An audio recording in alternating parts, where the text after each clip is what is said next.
Good morning, everyone. Shabbat Shalom. Let's go ahead and bow our heads and open with a blessing.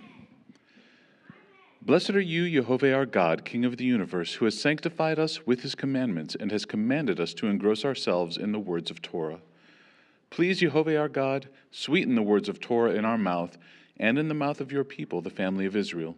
May we and our offspring and the offspring of your people, the house of Israel, all of us, know your name and study your Torah for its own sake. Blessed are you, Yehovah, who teaches Torah to his people Israel. Amen.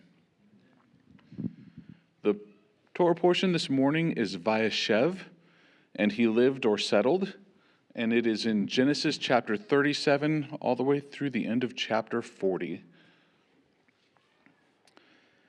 So if I can have a volunteer to read the first section, it is Genesis chapter 37, verses 1 through 11.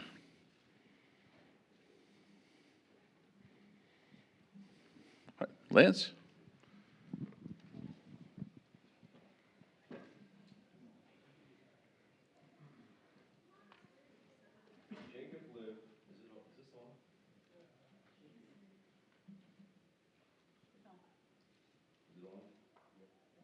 Jacob lived in the land where his father had stayed, the land of Canaan. This is the account of Jacob's family line. Joseph, a young man of 17, was tending the flocks with his brothers, the sons of Bilhah and the sons of Zilpah, his father's wives, and he brought their father a bad report about them. Now Israel loved Joseph more than any of his other sons, because he had been born to him in his old age, and he made an ornate robe for him. When his brothers saw that their father loved him more than any of them, they hated him and could not speak a kind word to him. Joseph had a dream, and when he told it to his brothers, they hated him all the more. He said to them, "Listen to this dream I had. We were binding sheaves of grain in the field, when suddenly my sheaf rose up and stood upright, while your sheaves gathered around mine and bowed down to it." His brothers said to him, "Do you intend to reign over us? Will you actually rule us?" And they hated him all the more because of his dream and what he had said. Then he had another dream, and he told it to his brothers. "Listen," he said, "I had another dream, and this time the sun, the moon, and 11 stars were bowing down to me." When he told his father as well as his brothers, his father rebuked him and said, "What is this dream you have had? Will your mother and I and your brothers actually come and bow down to the ground before you?" And his brothers were jealous of him, but his father kept the matter in mind. All right, thank you, Lance. Do we have any comments on this section?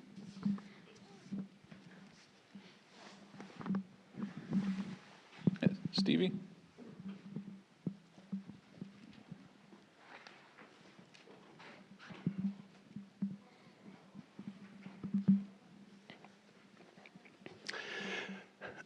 Something that I think we should reflect on is the jealousy of the brothers, because sometimes we neglect to look at that. Maybe we don't recognize it as a theological problem, right? But it's something we should all be familiar with within our families, the idea of sibling rivalry. And I mean, we can go all the way back to Cain and Abel and see the devastation that can come about because of jealousy and how destructive that can be in our families. So it's probably a good thing for us to reflect on this and apply it to our own family, our own relationships, and just really pray about that and reflect upon it and think about what can we do to improve our relationships within our own families. Just be aware of that. Yeah, I absolutely agree with that. The jealousy it's a real thing, and there might be legitimate reasons for jealousy, as appears to be the case here. But at the same point, we need to let the Father rule our lives, for sure. On that vein, in verse 2, I was reading a couple of places, and the Hebrew word Aleph Tav, or Et, is in there, and it can be translated both ways in verse 2. It can say Joseph was 17 and he was shepherding with his brothers, or it can say that Joseph was 17 and he was shepherding his brothers. And it can kind of go either way, and I know a lot of times those double meanings are on purpose in there, and it kind of goes to show how Joseph was above his brothers there. Do we have any other comments?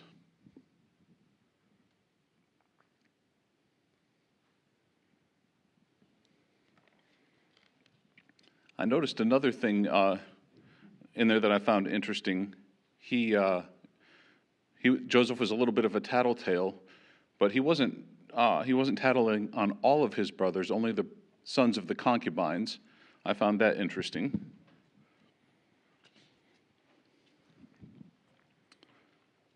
In chapter 36, which ended last week's Torah portion, it was the genealogy of Esau, and that went through all of Esau's family, all of his sons and their sons, and so on, the normal type of genealogy that we see. Another thing I found interesting in this was it kind of started out like it was going to go through Jacob's genealogy. And it said, Yaakov continued living in the land. Here's the history of Yaakov when Joseph. And it just started out with Joseph. I thought that was interesting as well.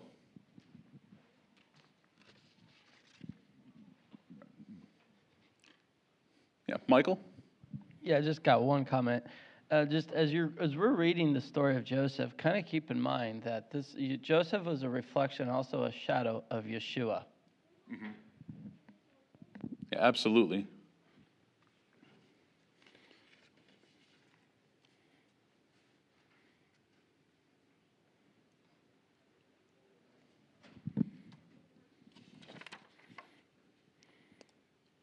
Another note that I have from this section, the coat of many colors, there's a lot of discrepancy on whether it was really a coat of many colors or what it really looked like. Some scholars that I was reading believe that it was more like a royal tunic, and that Jacob actually kind of anointed Joseph and paraded him in front of his brothers as being above them, as being kingly when they were not. And that goes back to the jealousy factor. We know Reuben had some issues because of and kind of lost his family leadership because of his issues with his father's concubine. So the family head should have probably fallen to Judah at that point, but Joseph was definitely put in the place of being a rival for that.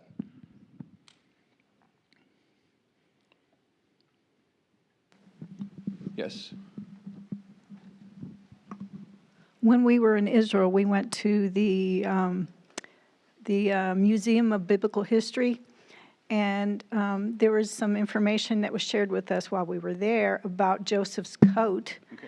That here in America, we perceive it as a coat of many colors, or a tunic that had a lot of colors, but actually it was power that was given to him, like second in command of his father's businesses. And he had a lot of power where, it made jealousy within his brothers because he wasn't the firstborn and he didn't have that blessing or that double blessing of being the firstborn, but yet he was given the power of all his father's businesses. Yeah, Dean? Yeah, so he was raised up even though he wasn't born into that position. When I heard all that, it made me think of, from Joseph came Ephraim and Manasseh, and in my opinion, from Ephraim comes the house of Israel, and all of those things, and to provoke the other brothers to jealousy, I think, looking at it, and as Michael said, Joseph is a picture or a sign of Yeshua. We who are in Yeshua are then now to provoke the house of Judah to jealousy to bring them to him. I don't know, that's just kind of what's going through my mind right now when she said the provoking to jealousy. It made me think, is this all the way back then, he was out in the field with his brothers. However that looked, he was with his brothers. and he was placed above them in some form or fashion, maybe in the heart, maybe in truth. But are we then to continue in provoking to jealousy by serving King Yeshua to bring others into the fold now? I don't know if that makes any sense, but. Yeah, absolutely. The Father works in patterns, and the patterns that repeat themselves. So I think that's very valid. Along that same line, we also see in this, well, I guess it's in part 2, so I may be ahead of myself, but we see that the brothers are not where they're supposed to be, right? So then Joseph, and how to tie this in, Joseph has to go and look for them, and he's given divine revelation. But the other thing that's going on here are his dreams. And I know that we've been encouraged to think about our dreams and, if necessary, act upon them. However, you need to realize that your dreams have to align with Scripture. And maybe we should share our dreams, but maybe we should not share our dreams, because dreams can cause jealousy. I might add as well, excuse me, I might add as well that before the jealousy, brothers already had come to hate Joseph because of the favoritism that they experienced. But it hadn't gone to the level of jealousy yet. But it did go to hate, and then even more hatred. I mean, the hatred was increasing, but it's really after that second dream that involved Jacob as well, that they turned to jealousy at that point. So that dream definitely had impact upon them. Perhaps they realized that, hey, our standing is in danger here, right? He's a threat to us. And so that jealousy kind of comes into play there as well, which is in a negative sense.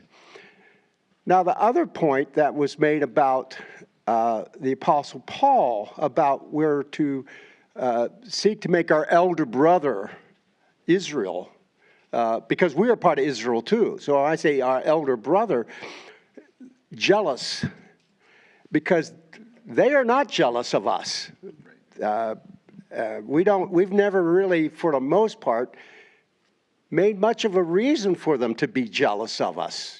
Kind of much the opposite, unfortunately. So we need to be very careful about that, because it's not so much that we are provoking them to jealousy, because many have tried that in a very negative sense, and all that has done is alienate, right?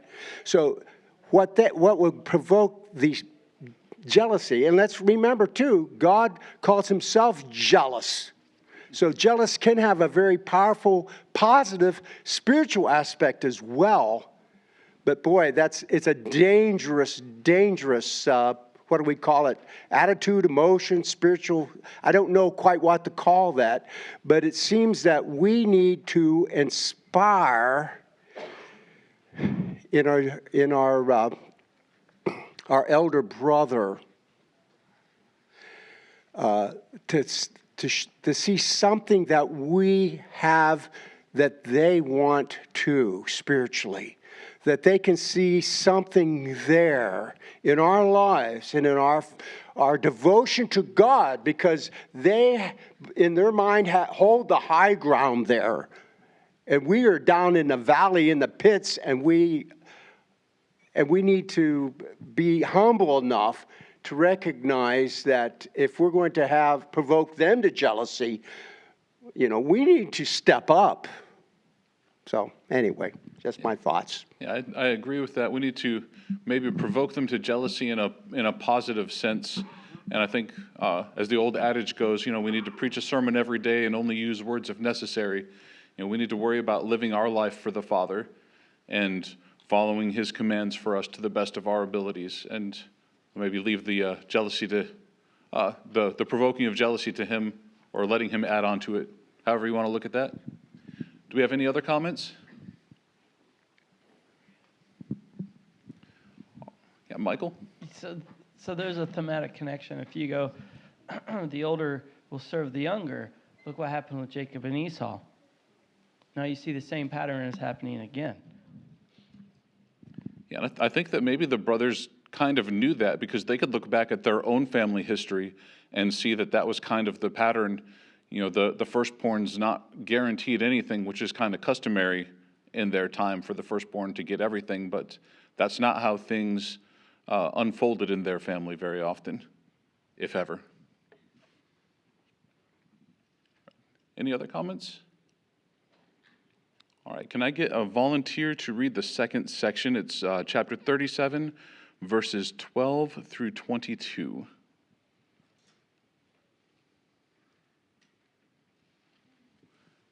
Matthews over here.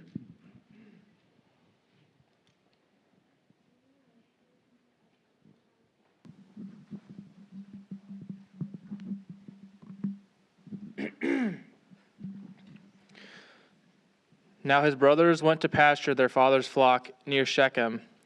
And Israel said to Joseph, "Are not your brothers pasturing the flock at Shechem? Come, I will send you to them." And he said to him, "Here I am." So he said to him, "Go now, see if it is well with your brothers and with the flock, and bring me word." So he sent him from the valley of Hebron, and he came to Shechem. And a man found him wandering in the fields, and the man asked him, "What are you seeking?" "I am seeking my brothers," he said. "Tell me, please, where they are pasturing the flock." And the man said, "They have gone away, for I heard them say, 'Let us go to Dothan.'" So Joseph went after his brothers and found them at Dothan. They saw him from afar, and before he came near to them, they conspired against him to kill him. They said to one another, "Here comes this dreamer. Come now, let us kill him and throw him into one of the pits. Then we will say that a fierce animal has devoured him, and we will see what will become of his dreams." But when Reuben heard it, he rescued him out of their hands, saying, "Let us not take his life." And Reuben said to them, "Shed no blood, throw him into this pit here in the wilderness, but do not lay a hand on him, that he might rescue him out of their hand to restore him to his father." All right, thank you. Do we have any comments on this section?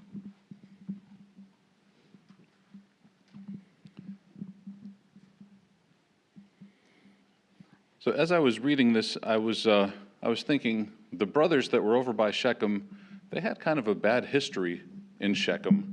There's not a lot of good between the sons of Israel and the town of Shechem, and not a lot of good stuff happened when those brothers were over there. And I think maybe Isaac knew that or had that in mind, even though he sent Joseph over there, kind of sending Joseph into the lion's den, as it were. But Joseph's answer in Hebrew is Hineni, which is the same answer that Abraham gave the father when the father said, it's time to go. It's here I am. I'm, not your will, but my will. I'm ready to do whatever you ask of me. So I found that pretty interesting. Do we have any other comments? Yes.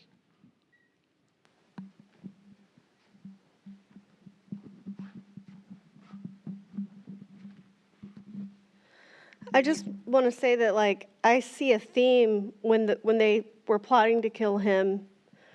They said, "Then we'll see what comes of his dreams." The dreams came from God. It was God's plan. So I just see the world is always trying to, and they're jealous of people that are in the love of God. That is what causes the jealousy, because if you're in a position with God where you are loved and you're doing the right, you're going to automatically do the right thing because you're going to love him back and you're going to walk that path, and that's going to bring blessings. So I just see all that talk about jealousy. The jealousy just comes from you walking with Christ, and the world sees it, and they know that something is not right with the way they're doing things, and they don't understand it, but they hate you because of it. So I just wanted to say that, because they weren't trying to stop Joseph. They weren't really jealous of Joseph. They were jealous of what God was doing through him. Right, and dreams were a big part of their culture that was they were very powerful. Yeah, Stevie?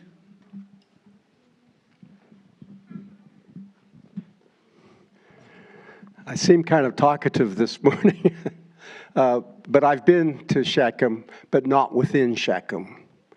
And those of us that may have visited that area, the Jewish settlements are on the high ground. Mount Gerizim, the Mount of Blessing, Mount Ebal, the Mount of Cursing. Shechem's below them, that draw, and the valley, all that entire valley. Jews are not allowed to go in there. It's off limits. Your life is in danger if you enter that area. Even the license plates on your cars denote whether it's a Jewish vehicle or an Arab or Palestinian Arab vehicle. There are other hills as well. On those hills around the valley, the Jews are on the high ground, enclaves, settlements. But Shechem still remains under Palestinian control, what they call the West Bank, of course. And but there's an overlook on Mount Gerizim that you can look down upon the whole city and how it's expanded. And you can look down, and right in the center of the city is the tomb of Joseph. His tomb is there. And Jews can visit that place, but they have to make prior arrangement, and they must have IDF escort in order to go into that area just to visit or pay homage to the tomb of Joseph. And there's even a Christian church in Shechem that is built over top of Jacob's well. And so it's kind of like that. You can't even see Jacob's well because there's a church that completely encases that area. But that can be visited. And yeah, tourists, Christians, as long as they're not Jewish, can go within with tourists as a tourist with safety, but not a Jew. All right, do we have any other comments?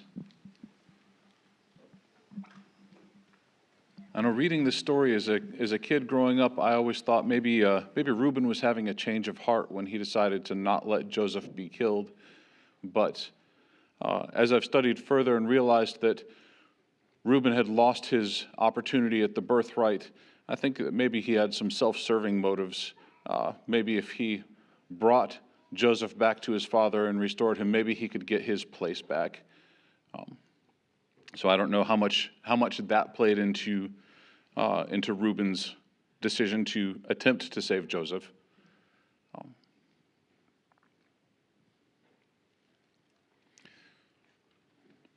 Some of the sages think that the man that told Joseph where to find his brothers was actually Gabriel. I had not heard that before until I was studying for this Torah portion. But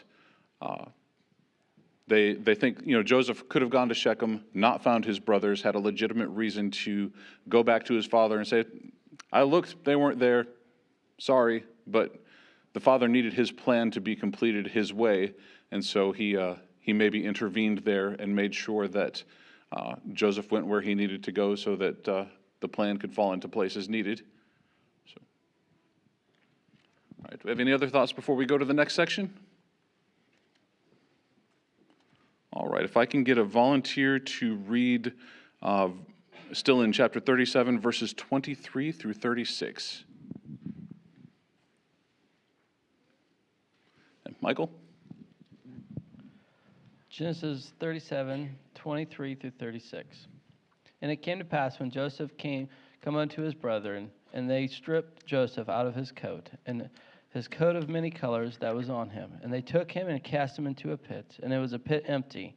There was no water in it. And they sat down to eat bread, and they lifted up their eyes and looked, and behold, a company of the Ishmaelites came from Gilead with their camels bearing spicery and balm and myrrh, going to carry it down to Egypt. And Judah said unto his brethren, What profit is it if we slay our brother and conceal his blood? Come, let us sell him to the Ishmaelites, and let not our hand be upon him, for he is our brother and our flesh. And his brethren were content. Then there passed by Midianites, merchantmen, and they drew and lifted up Joseph out of the pit, and sold Joseph to the Ishmaelites for 20 pieces of silver, and they brought Joseph into Egypt. And Reuben returned unto the pit, and behold, Joseph was not in the pit, and he rent his clothes. And then he returned unto his brethren, and said, This child is not, and whither shall I go? And they took Joseph's coat, and killed a kid of the goats, and dipped the coat in the blood. And they sent the coat of many colors, and they brought it to their father, and said, This we have found, know now whether it be thy son's coat or no. And he knew it, and he said, It is my son's coat. An evil beast hath devoured him. Joseph is without doubt rent in pieces. And Jacob rent his clothes, and put sackcloth upon his loins, and mourned for his son many days. And all his sons and all his daughters rose up to comfort him. But he refused to be comforted, and he said, For I will go unto the grave unto my son mourning. Thus his father wept for him. And the Midianites sold him unto Egypt, unto Potiphar, an officer of Pharaoh's and a captain of the guard. All right, thank you. Do we have any comments on this section?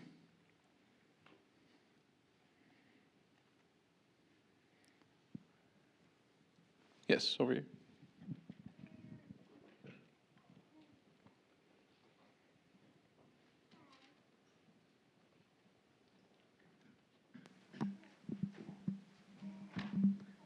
I really just have a question. In verses 27 and 28, why does it switch back and forth between Ishmaelites and Midianites? Like it goes from Ishmaelites to Midianites and then back again to Ishmaelites. So I definitely reserve the right to be wrong about this, but from what I've studied, some of the sages believe that the Ishmaelites and the Midianites were the same people group, and others believe that Ishmaelite had become a common term for traders. So the roving caravans that took wares back and forth down the trading roads were just kind of generically called Ishmaelites, and maybe these Ishmaelites happened to be from Midian. So those are a couple of the things that I've read. If anyone else has any clarity on that.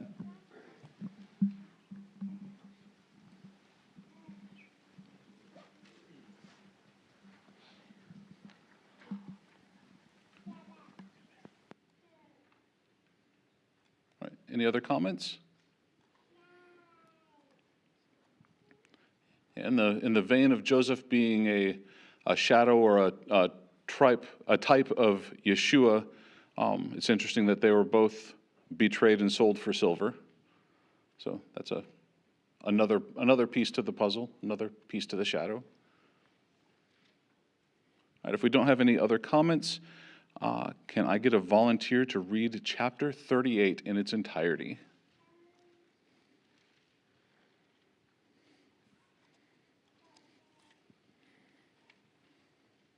All right, I'll go ahead and read it. It was at this time that Yehudah went off from his brothers and settled near a man named Hira, who was an Adullamite. There Yehudah saw one of the daughters of a certain Canaanite, whose name was Shua, and he took her and slept with her. She conceived and had a son, whom he named She conceived again and had a son, and called him Onan. Then she conceived yet again and had a son, whom she called Shelah. He was in Kaziv when she gave birth to him. Yehudah took a wife for his firstborn, and her name was Tamar.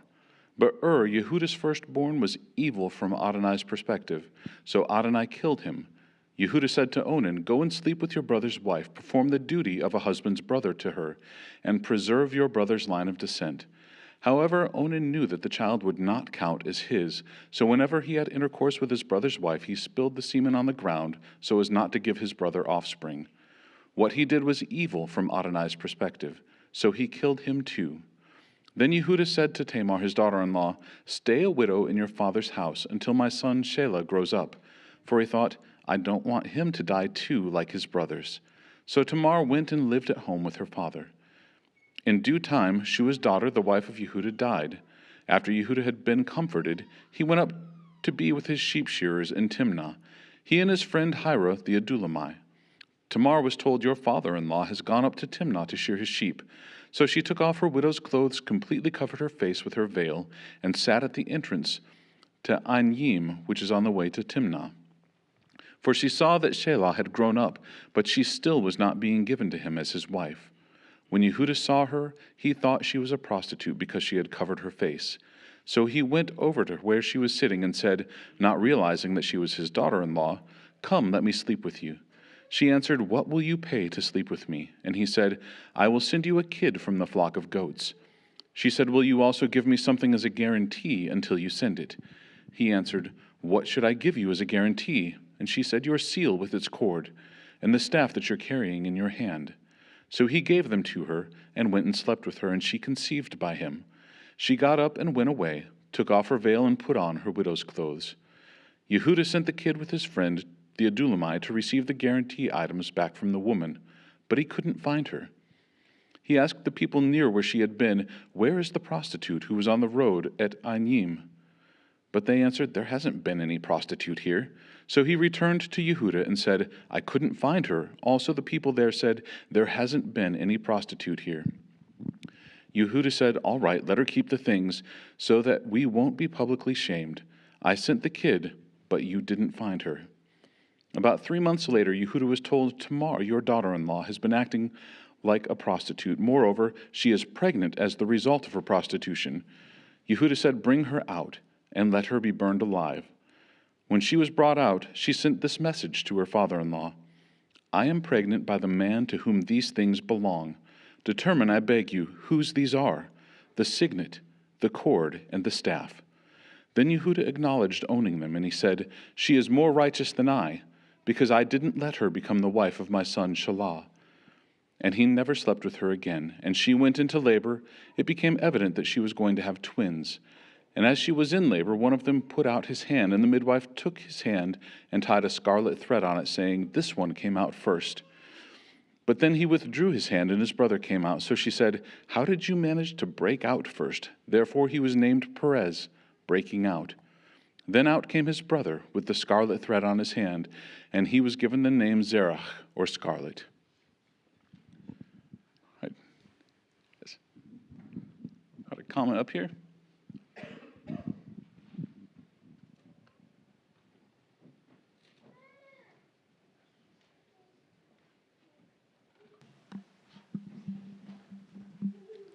So correct me if I'm wrong. The father-in-law was going to stone her because she was a prostitute? Yes. But then when he found out that she was his daughter-in-law, why is it okay that she would get stoned, but he wouldn't because he knew she was a prostitute? Why wouldn't that work in conjunction together? He thought he was going to stone her, but yet he slept with so-called the prostitute. So why is it okay he could do that, but she couldn't? Stevie's got a comment back there. I would,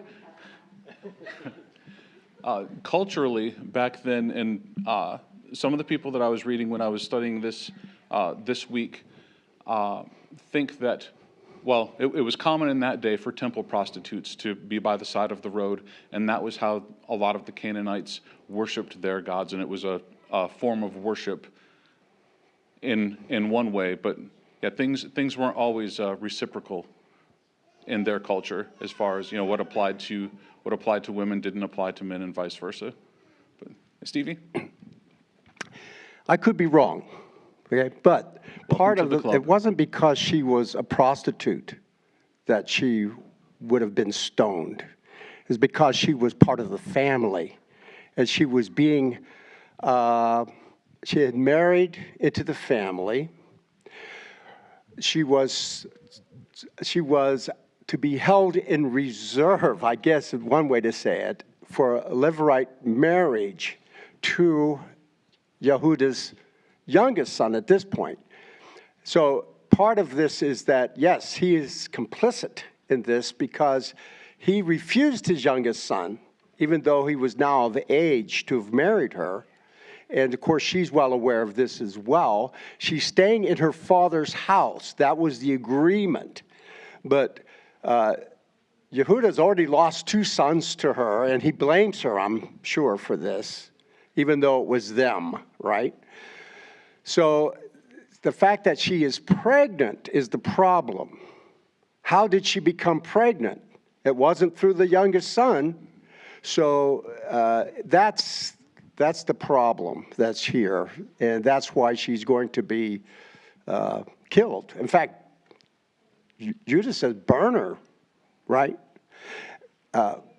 Okay, so I could be wrong, but anyway, the other thing here, though, another point is that there's a connection here, a thematic connection between Joseph's, when they sent Joseph's bloody tunic back to his father, the words that are used are the same ones that are used here when Tamar returns the items that she had taken for security to Judah. So, and it's like, it's the exact Hebrew phrase, please now, identify.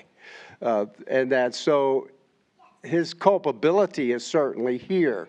Now, why would he not be stoned too? Because he was an honest man. He just simply used a prostitute. Right? Okay, so we look at that and say, well, that's not very nice, and I agree with that as well. But nevertheless, there was no law against, that I am aware of, against prostitution itself that somebody could be put to death for it in that culture.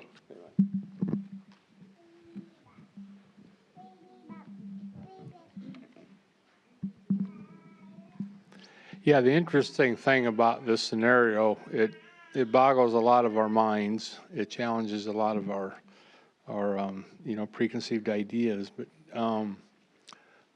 Pharez, the son of Tamar, was in the direct line of lineage for King David and Yeshua. So. And when Judah said that she is more righteous than I, he acknowledged that, from that statement, I believe he recognized, his act was not a righteous act.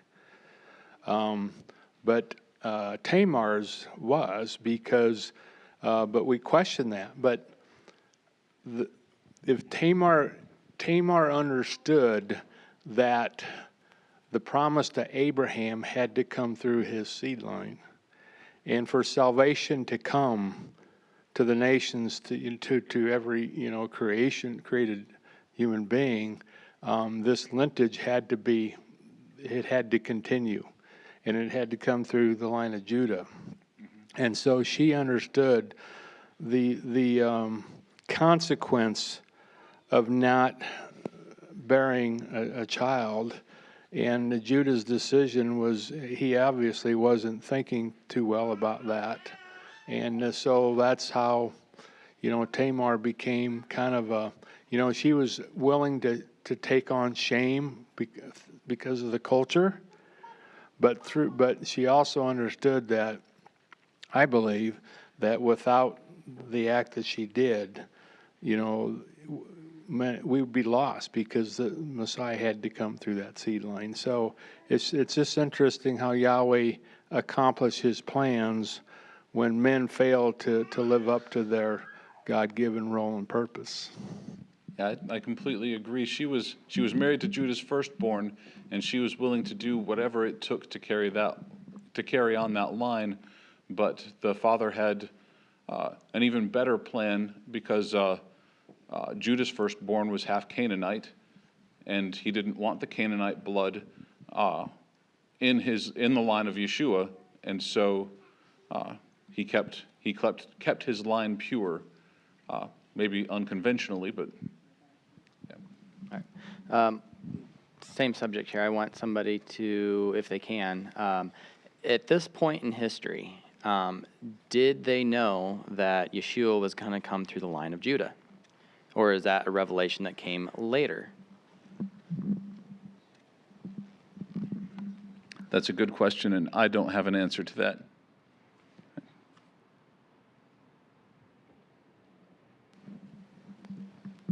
Well, I mean, just as memory serves, and I could be wrong, Jacob's blessings to his sons came later in Egypt when Judah is given the prophecy of the ruling authority and the rod and all of those things. Now, whether that was known before, he had a signet, a cord, and a rod. I don't know. I haven't dived on those things and what those things mean. But unless, I don't know if it's mentioned before, but I know it's mentioned in Genesis 49, I believe, where he blesses his sons. And that's where we get the lawgiver shall not depart from Judah and things of that nature. So I don't know. Like I said, I could be wrong. Stevie? Okay. And then after Stevie, Mike can... Yehuda, the placement of this part of Scripture, this narrative of Scripture strategically in this place, because we're going to see it played out later as well, is to show the transition of Yehuda's experiences, and because he's nailed here. It was his idea to sell Joseph. So he took the leadership role in that aspect. Took it away from Reuben, took away the murder idea probably from Shimon. We don't know for sure, but it's likely. But here we have Yehuda he is being reminded. Why did he leave the family? I think he couldn't stand to see his father, Yaakov, grieving. And they indicate that he grieved for the entire time that Joseph was gone, until he was miraculously, in his mind, reinstated his relationship, and his son is alive. He thought he's been dead, and he was going to go to his grave basically in sackcloth and ashes, grieving, mourning. So there are those who understand that level of mourning because they have a loved one that they've never been able to reconcile that grief in their heart. All right? That's the sort of grief and mourning, because Yaakov is taking this deeply personal, as if it's on judgment upon him, that it's his fault. He's the one that sent Joseph out. He's responsible. And so this is judgment upon him as well. But Yehuda knows that this judgment comes around to him himself through this illicit relationship with Tamar. And he does not try to cover it up. He owns up to it. He had other options there, but he does not deny that the child is not his. He accepts that, and he could have given her clemency anyway. He had the power to do that, but no. He takes responsibility here. He steps up, and I think that phrase nailed him. His heart, which is, please now tell me, whose are these? And it's the exact same phraseology that was used, and that brought so much pain and grief to his father. And now he couldn't escape it. It's come back to him as well. All right, Mike, did you have a comment? Okay, no. Michael? So I just want to comment that I'm not just kind of off topic of what they're talking about, but I want to just paint the little picture of Tamar understood the Torah. And I want to show you, for example, in the Torah, it says in Deuteronomy establishes the legal and spiritual authority where 2 or 3 witnesses establishes, because if just by off of one's voice or off of one person, someone could be put to death. But if you have 2 to 3 or more witnesses, and notice, how many items did she collect from him? Yeah, she had 3. She had 3 items. So she understood the Torah, I think, better than yet what Judah did. And so you bring up her understanding the Torah, and until our family came into this walk and really started digging into Torah, it was pretty much just stories. And we didn't, the Torah was given at Mount Sinai, right? That was the first time anybody had heard of it, from growing up in denominational church. But I think this year going through the Torah, it's coming out to me in every Torah portion that we do, how the Torah was known from the beginning. And you can find that in Deuteronomy 19:15 and 2 Corinthians 13:1, and then Revelations 11, where it's just referencing where a single person's word isn't enough for a significant matter. Everything requires multiple testimonies and for confirmation. all right, do we have any other comments on this section? Yeah, Cheryl? That Torah application of Deuteronomy 26, verse 5 through 10 is what happened here. It was the violation of the son that deceased passing away, and then the brothers not stepping up, and that's where that law is. I can read it. Deuteronomy 26:5. If brothers dwell together and one of them dies and has no son, the widow of the dead man shall not be married to a stranger outside the family. Her husband's brothers shall go into her, take her as a wife, and perform the duties of a husband's brother to her.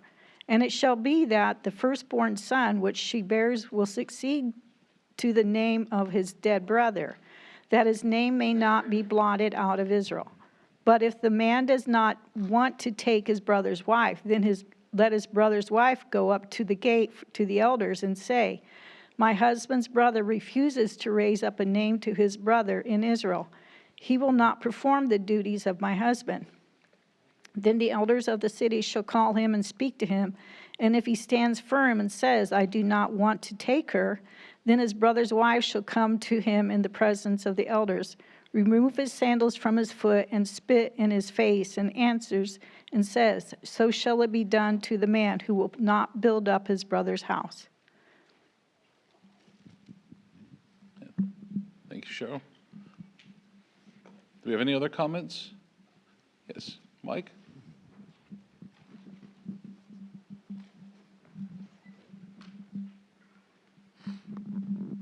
I'm sure somebody might have this question, but I look at all this as prophetic, Old Testament pointing towards Yeshua, and all the thematic connections. But does this law apply to us today?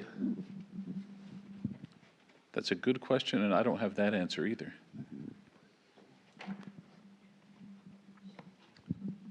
Anyone want to tackle that one? The law of Levirate marriage? I'm thankful my brother's alive and well.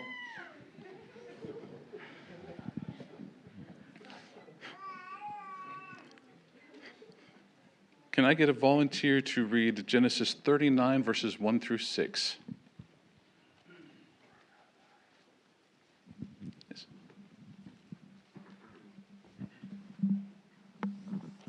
Genesis 39, 1 through 6. Joseph was brought down to Egypt, and Potiphar, an officer of Pharaoh's and the captain of the guard, an Egyptian, bought him from the Ishmaelim who had brought him there. Adonai was with Joseph, and he became wealthy while he was in the household of his master, the Egyptian.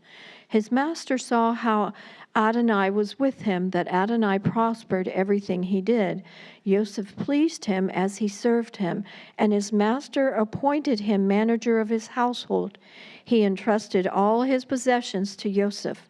From the time he appointed him manager of his household and all his possessions, Adonai blessed the Egyptian's household for Joseph's sake.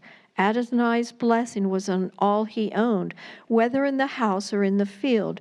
So he left all his possessions in Joseph's care. And because he had him, he paid no attention to his affairs except for the food he ate. Now Joseph was well built and handsome as well. All right, thank you. Sean, how much time do we have? 2 minutes? All right. Do we have any comments on this section real quick? One thing that I noted when I was studying this chapter and all the rest of the story of Joseph, when it speaks of God, the Hebrew is Elohim, but in this chapter, it's Yod-Heh-Vav-Heh.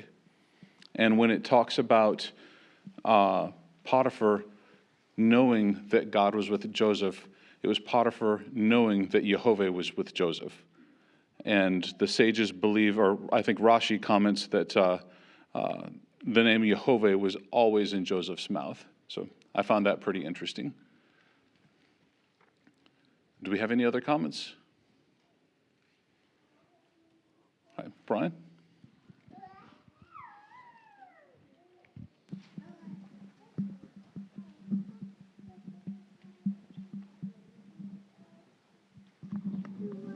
I might regret this, but I'm going to comment on Mike Shopper's question that he had earlier.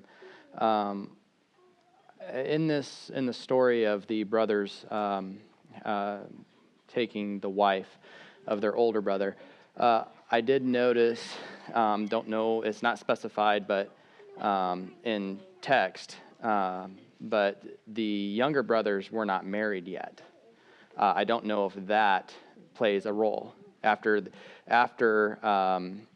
say the younger brother was given into marriage to another woman, I don't think he would leave. I don't think he would perform that duty to his older brother.